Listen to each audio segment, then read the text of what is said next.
Maka ketika kita berzikir ini, zikirkan ini ketika azan sudah selesai dikumandangkan, maka dosa-dosa kita akan diampuni.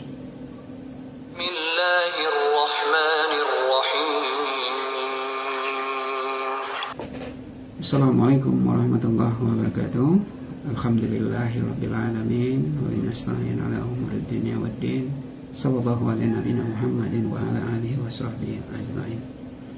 Saudara-saudariku kaum muslimin muslimat dimanapun berada, yang insyaallah pada kesempatan ini dalam lindungan Allah dan rahmat Allah subhanahu wa ta'ala, pada kesempatan ini kita akan membahas 4 tingkatan orang ketika mendengar azan.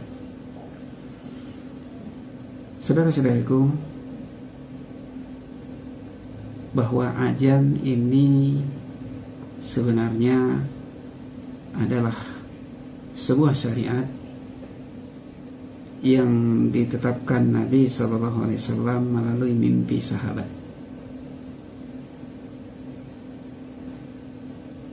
Ketika pada zaman Nabi Muhammad SAW berusaha memikirkan bagaimana cara mengumpulkan orang-orang agar sholat. Lalu tersebutlah bahwa seorang sahabat dari sahabat Ansor bermimpi tentang bagaimana cara untuk memanggil melalui azan seperti yang kita dengar saat ini. Beliau adalah Abdullah bin Zaid. Dan mimpinya ini juga dibenarkan dengan mimpi oleh Umar ibn Khattab radhiyallahu anhu. Dan ini kemudian yang ditetapkan Nabi sallallahu alaihi wasallam. Nabi sallallahu alaihi wasallam perintahkan Abdullah bin Zaid untuk menyampaikannya kepada Bilal, maka Bilal yang melakukan azan. Dan ketika kita mendengar azan, di dalamnya banyak keberkahan, banyak keutamaan yang sayang jika kita lewatkan. Makanya sampai ada ulama yang menyebutkan larangan untuk berbicara ketika azan, melihat dari keutamaan ini. Namun di sini kita lihat 4 tingkatan orang ketika mendengar azan. Yang pertama itu tadi kita sebutkan menjawab. Yang kedua bersalawat, yang ketiga berzikir, yang keempat berdoa. Yang pertama menjawab. Ini ketika orang mendengar suara azan, maka ia menjawab seperti apa yang diucapkan oleh muazin. Ini disebutkan di Sahih Al-Bukhari nomor hadis 576 dari riwayat Abu Sa'id Al-Khudri, bahwa Rasulullah SAW bersabda, apabila kalian mendengar azan, maka jawablah seperti apa yang diucapkan muazin. Jadi ini sunnah yang pertama. Lalu yang kedua itu bersalawat. Ini disebutkan dari riwayatnya Abdullah bin Amr bin Ash, bahwa Nabi SAW bersabda, apabila kalian mendengar muazin, maka ucapkanlah seperti yang dia ucapkan. Kemudian berselawat atasku, karena orang yang berselawat atasku dengan 1 selawat, niscaya Allah akan berselawat atasnya 10 kali. Jadi artinya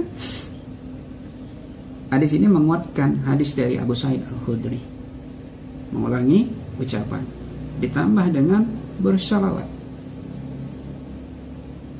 Apa keutamaan berselawat tadi?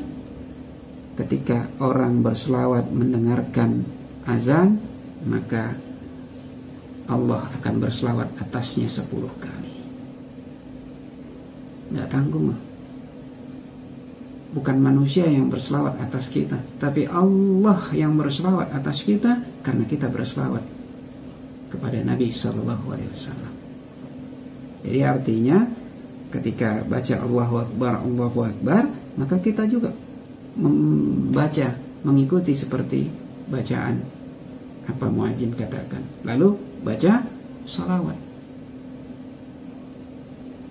Dan Allah, setiap kali kita bersalawat itu, Allah akan bersalawat kepada kita.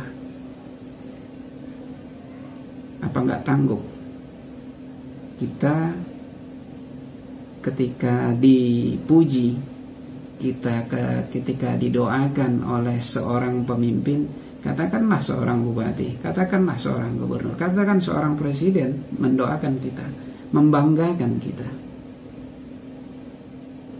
Apakah kita merasa bangga? Tentu bangga.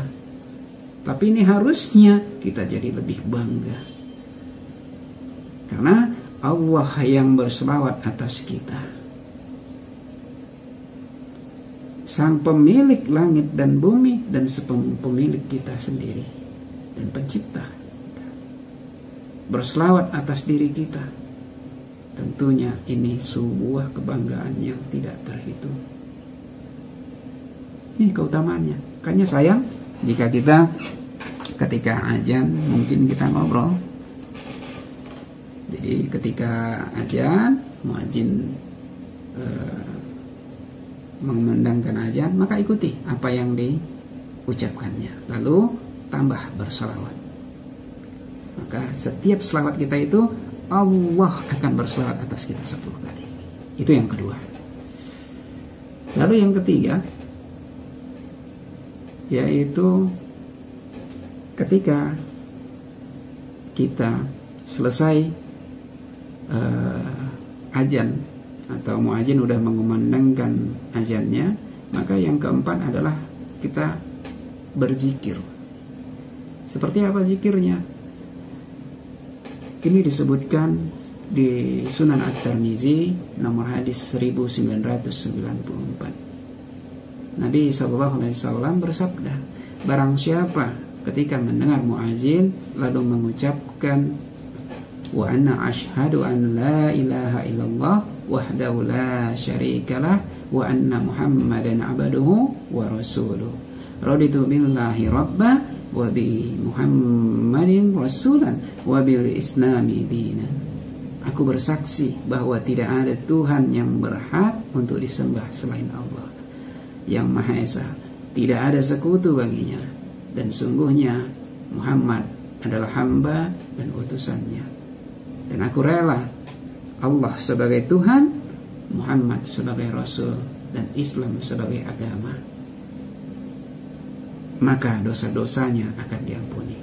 Maka ketika kita berzikir ini, zikirkan ini ketika azan sudah selesai dikumandangkan, maka dosa-dosa kita akan diampuni.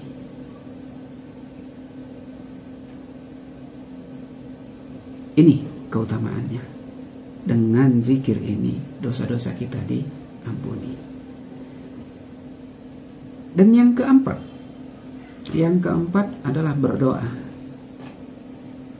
Dan doa ini mungkin sudah biasa kita lakukan, bahwa disebutkan Nabi SAW, ini banyak riwayatnya, ada dari sahabat Jabir bin Abdullah radhiyallahu anhu, Nabi SAW bersabda, barang siapa berdoa setelah mendengar azan, Allahumma rabb hazihi da'watit tammah wassalatil qa'imah ati Muhammadil wasilata wal fadilah wa ba'ashu mammudan ladzi wa'addah.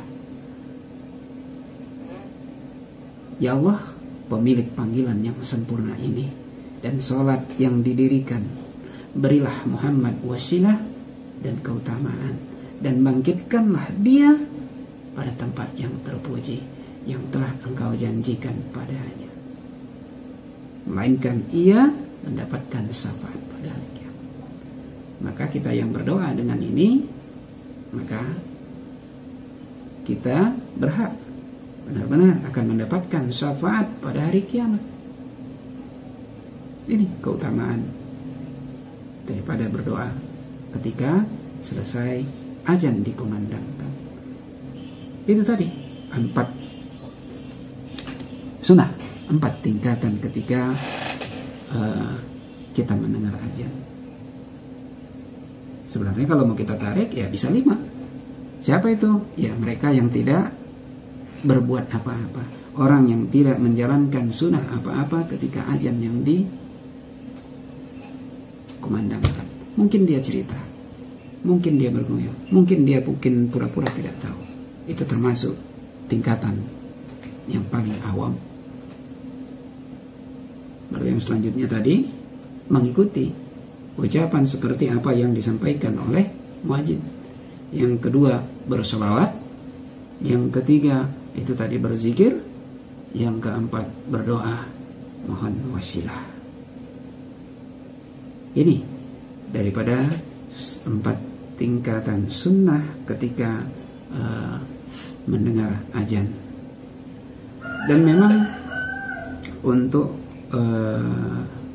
mengucapkan sesuai muadzin ini ada perbedaan, di mana ada juga hadis dari riwayatnya Muawiyah bahwa mengucap azan, menjawab azan itu memang sama dari mulai takbir Allahu Akbar, Allahu Akbar, Allahu Akbar sampai asyhadu an la ilaha illallah, asyhadu anna Muhammadar Rasulullah, itu sama. Namun ketika sampai hayya 'alas shalah, hayya 'alal falah, jawabannya itu adalah la haula wala quwata illa billah. Baru masuk Allahu Akbar lagi, kembali mengikuti apa yang disebutkan oleh muadzin. Di sini ada perbedaannya. Jadi ada 2 pendapat yang berbeda dari riwayatnya Muawiyah tadi. Ada tambahan di mana yaitu la haula wala quwata illa billah pada ucapan hayya 'alas shalah dan hayya 'alal falah. Tidak dia mengikuti di situnya. Namun jika kita mau menyatukannya bisa jadi satu pendapat lagi menggabungkan di situ. Cuman ada juga dalam hadis di salah satunya di Sunan Ibnu Khuzaimah ada larangan bahwa muadzin, kita mendengar muadzin itu ya mengikuti seperti imam, kecuali kumandang hayya 'alas shalah dan hayya 'alal falah. Jadi ada pengecualian. Silakan mengikuti yang mana. Mengikuti muadzin seperti riwayatnya Abu Sa'id Al-Khudri, boleh silakan. Amr bin As boleh silakan. Mau mengikuti riwayatnya daripada Muawiyah radhiyallahu anhu ya silakan. Ketika hayya 'alas shalah dan hayya 'alal falah bisa menjawab dengan la haula wala quwata illa billah. Atau juga bisa menggabungkan karena tidak ada larangan dalam hal ini. Bisa digabungkan keduanya. Mungkin ini aja yang bisa disampaikan. Mudah-mudahan bermanfaat. Kurang lebih saya mohon maaf kepada Allah, saya mohon ampun, karena kebenaran itu mutlak dari Allah dan kita hanya makhluk yang dhaif, hanya menyampaikan, dan kekurangan ada pada kita.